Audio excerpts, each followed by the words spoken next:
안녕하세요. 우리들 이야기 채널입니다. 구독, 좋아요 한 번씩 부탁드립니다. 72세인 김철수 씨는 오늘도 아침 일찍 일어나 세수를 하고 단정하게 옷을 입었습니다. 40년 넘게 운전해온 그에게 아침 드라이브는 하루를 시작하는 소중한 의식이었죠. 파란색 소나타를 정성스럽게 닫고 시트를 조절한 후 시동을 걸었습니다. 엔진 소리가 경쾌하게 울리자 마음도 한결 가벼워졌습니다. 아빠, 잠깐만요. 뒤에서 들려오는 목소리에 철수 씨는 고개를 돌렸습니다. 큰아들 민호가 심각한 표정으로 다가오고 있었습니다. 45살인 민호는 평소와 달리 어색한 미소를 지으며 아버지 앞에 섰습니다. 무슨 일이야? 철수 씨가 차창을 내리며 물었습니다. 민호는 잠시 망설이더니 입을 열었습니다.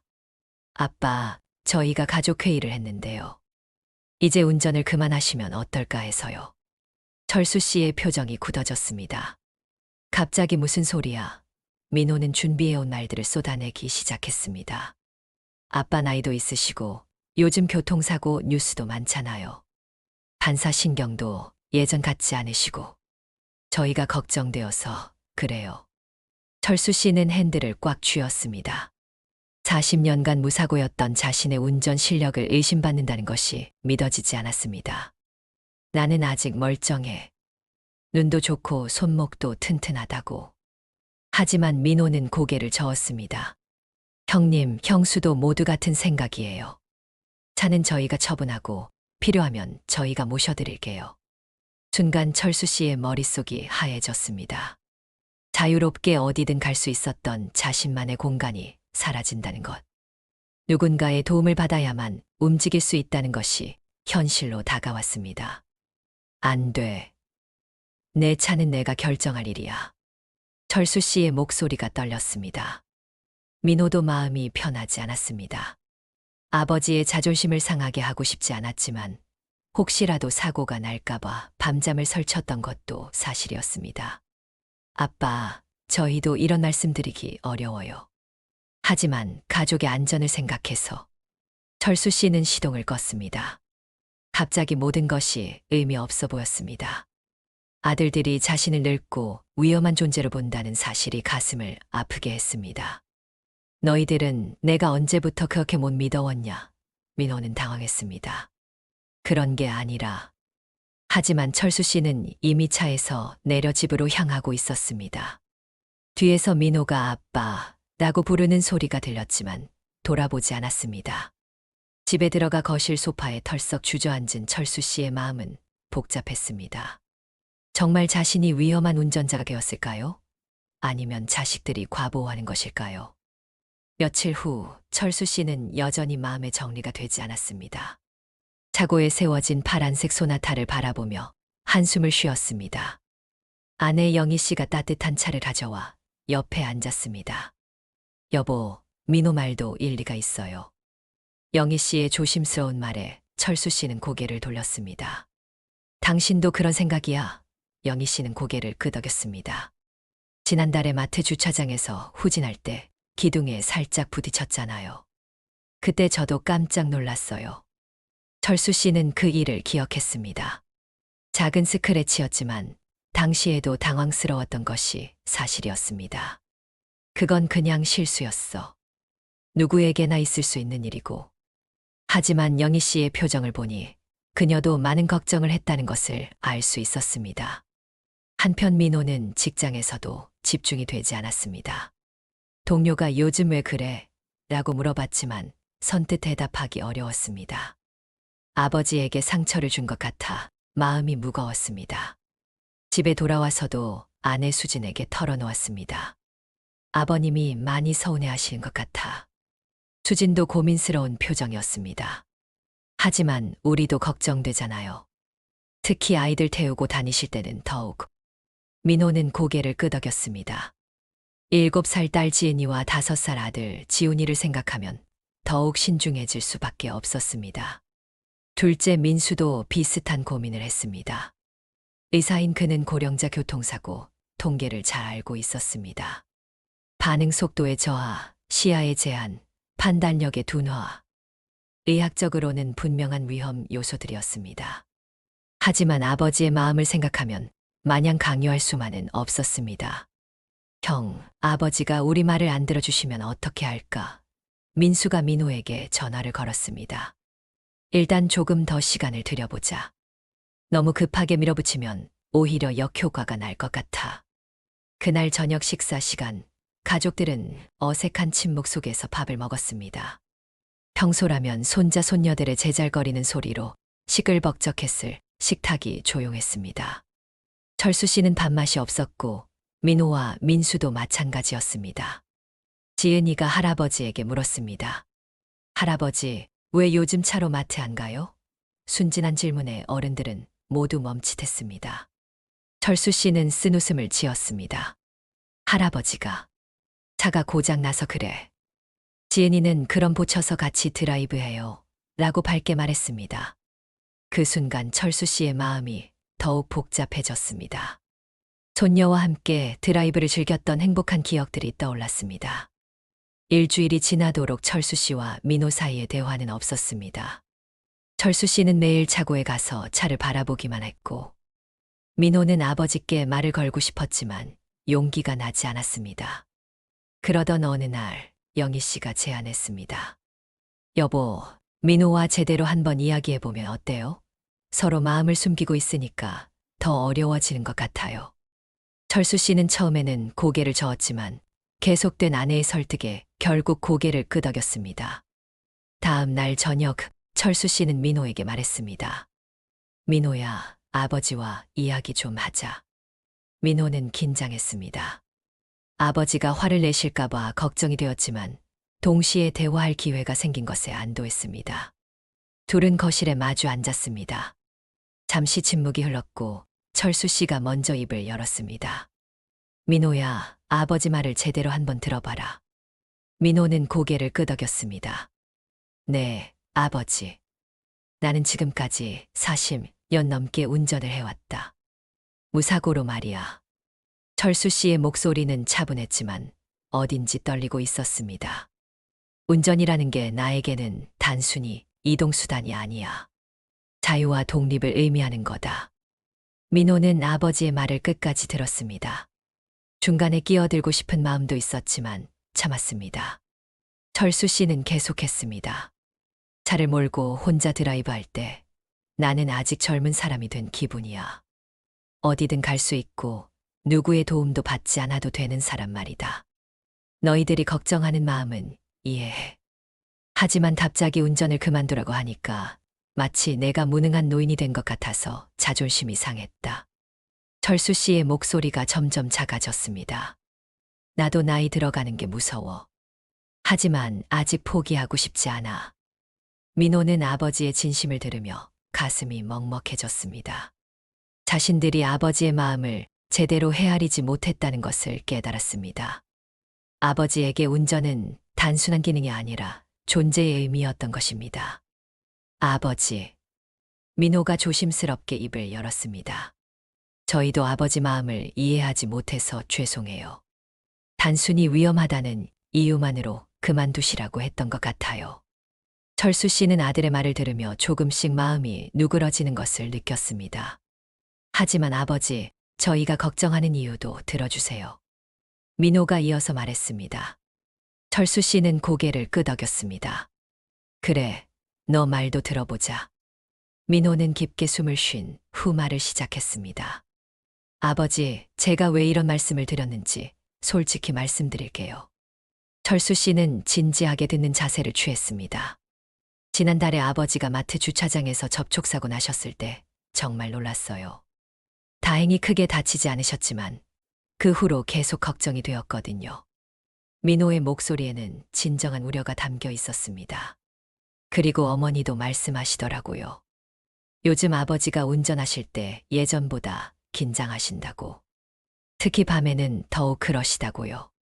철수 씨는 그 말을 들으며 사실 자신도 최근 들어 야간 운전이 부담스러웠다는 것을 인정할 수밖에 없었습니다.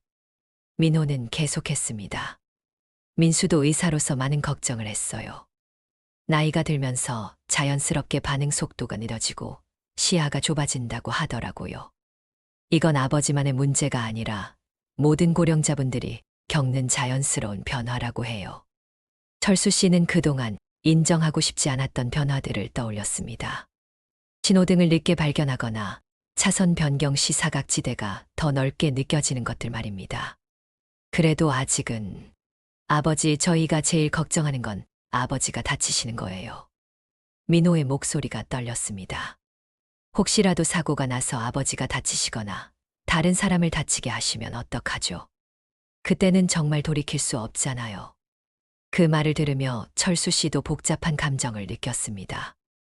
아들이 자신을 걱정하는 진심 어린 마음을 느낄 수 있었습니다. 동시에 자신이 정말 위험한 존재가 되었는지에 대한 의문도 들었습니다. 지은이와 지훈이를 태우고 다니실 때는 더욱 걱정돼요. 민호가 어렵게 말했습니다. 아이들은 안전벨트를 제대로 매지 않을 때도 있고 갑자기 움직이기도 하잖아요. 혹시 순간적으로 주의가 분산되면. 철수 씨는 손자 손녀들의 환한 웃음을 떠올렸습니다. 그 아이들에게 위험이 될 수 있다는 생각에 마음이 무거워졌습니다. 정말 자신의 고집 때문에 소중한 가족들을 위험에 빠뜨릴 수는 없었습니다. 아버지, 저희도 이런 말씀드리기 정말 어려웠어요. 민호의 눈에 눈물이 고였습니다. 아버지가 상처받으실까봐 며칠 동안 고민했거든요. 하지만 가족의 안전을 생각하니 말씀드리지 않을 수 없었어요. 철수 씨는 아들의 진심을 느꼈습니다. 단순히 자신을 무시하거나 통제하려는 것이 아니라 진정한 걱정에서 나온 말이었다는 것을 알 수 있었습니다. 두 사람은 한동안 조용히 앉아 있었습니다. 서로의 마음을 이해하게 되었지만 여전히 해결책은 쉽게 보이지 않았습니다. 철수 씨가 먼저 입을 열었습니다. 민호야, 아버지가 너희 마음을 이해 못한 것은 아니야. 하지만 갑자기 모든 걸 포기하라고 하니까 받아들이기 어려웠던 거다. 민호는 고개를 끄덕였습니다. 네, 아버지. 저희도 너무 성급했던 것 같아요. 그렇다면 철수 씨가 생각에 잠겼습니다. 단계적으로 접근해보면 어떨까? 갑자기 모든 운전을 그만두는 게 아니라 위험한 상황부터 줄여나가는 거야. 민호의 눈이 밝아졌습니다. 좋은 생각이에요, 아버지. 어떤 방법이 있을까요? 철수 씨는 잠시 생각한 후 말했습니다. 우선 야간 운전은 정말 부담스러우니까 밤에는 운전하지 않겠다. 그리고 비 오는 날이나 눈 오는 날도 피하고. 그리고 고속도로 운전도 조심스러우니까 가급적 피하고 꼭 필요할 때만 하자. 민호가 덧붙였습니다. 아이들을 태울 때는 더욱 조심하시고 가능하면 짧은 거리만. 철수 씨도 동의했습니다. 정기적으로 건강검진을 받아서 시력이나 반응 속도를 체크해보는 것도 좋을 것 같아요. 민호가 제안했습니다. 민수가 의사니까 관련 검사를 추천해 줄 수 있을 거예요. 철수 씨는 점점 마음이 편해졌습니다. 완전히 포기하는 것이 아니라 더 안전하게 운전할 수 있는 방법을 찾는 것이었습니다. 그리고 필요할 때는 너희들이 도움을 주고 나도 무리하지 않겠다. 아버지, 저희도 최대한 도와드릴게요. 민호가 안도의 표정을 지었습니다. 중요한 약속이 있으시면 미리 말씀해 주세요. 제가 모셔다 드릴게요. 그리고 운전 외에도 아버지가 즐기실 수 있는 활동들을 찾아보면 어떨까요? 민호가 제안했습니다. 예를 들어 지역 노인대학에서 하는 프로그램이나 취미 모임 같은 것들 말이에요. 철수 씨는 그 말을 들으며 새로운 가능성을 생각해 보았습니다. 운전 외에도 삶을 풍요롭게 만들 수 있는 일들이 많다는 것을 깨달았습니다. 그것도 좋은 생각이구나. 아버지, 저희가 아버지를 무시하려던 게 아니에요. 민호가 진심을 담아 말했습니다. 오히려 아버지가 더 오래, 더 건강하게 활동하시길 바라는 마음이었어요. 철수 씨는 아들의 손을 잡았습니다. 고맙다, 민호야. 아버지가 너무 고집을 부렸나 보다. 둘은 서로를 이해하게 되었고 갈등의 해결책도 찾았습니다. 무엇보다 서로의 마음을 진심으로 들어주었기 때문에 가능한 일이었습니다. 그날 밤 철수 씨는 오랜만에 숙면을 취했습니다. 마음의 짐이 덜어진 기분이었습니다. 다음 날 아침 그는 영희 씨에게 어젯밤 민호와 나눈 대화를 자세히 이야기했습니다. 다행이네요, 여보. 영희 씨도 안도의 표정을 지었습니다. 저도 두 분이 계속 어색하게 지내시는 걸 보니까 마음이 아팠어요. 철수 씨는 아내의 손을 잡았습니다. 당신도 많이 걱정했겠어. 미안해. 며칠 후 가족들이 모두 모여 구체적인 계획을 세웠습니다. 민수도 의사로서 아버지의 건강 상태를 정기적으로 점검하겠다고 약속했습니다. 아버지, 3개월마다 한 번씩 시력 검사와 반사신경 테스트를 받아보시죠. 철수 씨도 자신만의 운전 규칙을 정했습니다. 해가 진 후에는 운전하지 않기, 날씨가 나쁜 날은 피하기, 장거리 운전은 자제하기. 가족들은 모두 그 계획에 동의했습니다. 그리고 아버지, 저희가 시니어 안전 운전 교육에 대해 알아봤는데 어떠세요? 민호가 제안했습니다. 나이가 들면서 변화하는 신체 조건에 맞는 운전법을 배울 수 있대요. 철수 씨는 흥미를 보였습니다. 그런 것도 있구나. 한번 알아보자. 한 달 후 철수 씨는 실제로 시니어 안전 운전 교육을 받았습니다. 그곳에서 만난 동년배분들과 이야기를 나누며 자신만 이런 고민을 하는 것이 아니라는 것을 깨달았습니다. 운전을 완전히 그만두는 게 아니라 더 안전하게 하는 방법을 배우는 거구나. 교육을 통해 철수 씨는 많은 것을 배웠습니다. 시야각이 줄어들었을 때 더 자주 거울을 확인하는 방법, 반응 시간이 늘어났을 때 안전거리를 더 두는 방법 등이었습니다. 이런 걸 진작 배웠더라면 좋았을 텐데. 동시에 철수 씨는 새로운 취미도 시작했습니다. 지역 사진 동호회에 가입해서 카메라를 배우기 시작한 것입니다. 운전해서 예쁜 곳에 가서 사진을 찍으면 일석이조지. 새로운 목표가 생기니 운전에 대한 부담감도 줄어들었습니다. 민호도 아버지의 변화된 모습을 보며 안심했습니다. 아버지가 더 신중하게 운전하시니까 저희도 마음이 편해요. 그리고 약속대로 아버지가 필요하실 때마다 기꺼이 모시고 다녔습니다. 무엇보다 가족 간의 관계가 더욱 돈독해졌습니다. 서로의 마음을 진심으로 들어주고 이해했기 때문에 더 큰 신뢰가 생겼습니다. 지은이와 지훈이도 할아버지와 더 많은 시간을 보내며 행복해했습니다. 6개월이 지난 후 철수 씨는 자신의 변화를 돌아보았습니다. 처음에는 자존심이 상해 화가 났지만 지금은 운전을 그만둔 결정이 얼마나 현명했는지 깨닫고 있었습니다. 여보, 요즘 정말 여유로워 보여요. 영희 씨가 따뜻한 미소로 말했다. 운전 스트레스가 없으니까 표정이 훨씬 밝아졌어요. 철수 씨는 고개를 끄덕이며 웃었다. 맞아요. 예전엔 도로에 나가면 긴장했는데 이제는 마음이 참 편합니다. 대중교통에도 완전히 익숙해졌다. 버스나 지하철에서 책을 읽고 창밖 풍경도 마음껏 볼 수 있으니 이런 여유가 있을 줄 몰랐네요. 이제는 자동차 대신 교통카드를 들고 집을 나서는 것이 일상이 되었다. 경제적 부담도 크게 줄었다. 차 유지비, 보험료, 기름값 계산해보니 한 달에 꽤 큰 돈이 절약되더군요. 절약한 비용으로 영희 씨와 함께 문화센터 프로그램을 수강하고 가끔은 맛있는 식당에서 식사도 즐겼다. 사진 동호회 활동은 새로운 활력이 되었다. 오늘은 한강공원에서 사진 찍기 모임이 있어요. 대중교통으로 여러 곳을 다니며 카메라로 풍경을 담는 일이 큰 즐거움이 되었다. 이웃 박 씨가 비슷한 고민을 털어놓자 철수 씨는 자신의 경험을 나누었다. 저도 처음엔 자식들이 운전을 그만두라고 할 때 화가 났어요. 하지만 실제로 해보니 훨씬 좋습니다. 스트레스도 줄고 걷는 운동량도 늘고 무엇보다 안전하죠.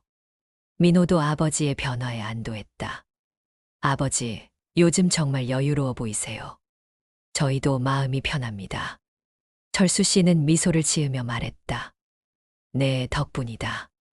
처음엔 자존심 때문에 힘들었지만 지금은 이 선택이 정말 만족스러워. 지은이와 지훈이도 할아버지와 함께하는 대중교통 나들이를 무척 좋아했다. 할아버지, 오늘은 버스 타고 어디 가요? 아이들의 환한 목소리에 철수 씨는 행복을 느꼈다. 이 경험을 통해 철수 씨는 중요한 교훈을 얻었다. 나이 들어가는 것은 포기가 아니라 현명한 선택을 배우는 과정이며, 가족이란 서로 다른 입장이라도 진심으로 소통하며 언제든 최선의 답을 찾을 수 있는 소중한 존재라는 사실이었다. 오늘도 철수 씨는 교통카드를 챙겨 집을 나섰다. 예전처럼 차키를 들지 않았지만 마음은 한결 가벼웠다. 가족의 사랑과 이해 덕분에 그는 더 안전하고 여유로운 새로운 하루를 시작하고 있었다. 오늘의 이야기는 여기까지입니다. 구독 한 번씩 부탁드립니다.